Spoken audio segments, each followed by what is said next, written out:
This is the smallest metro in America. But what most people don't know is that Buffalo once had one of the largest transit networks in the country.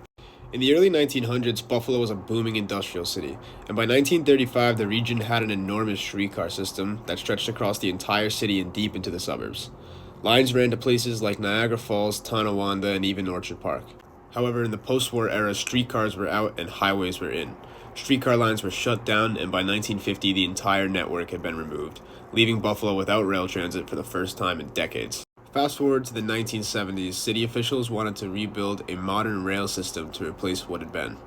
The new Metro Rail was planned as a starter line that would eventually reconnect downtown to the suburbs and connect UB North Campus. Construction began in 1979 under Mayor James Griffin. The above-ground portion was completed in 1984, and the underground subway tunnel was completed in '86. But the rest of the system was never built. Funding cuts, a shrinking population, and opposition from suburbs like Amherst and Tonawanda stopped the Metro line from expanding.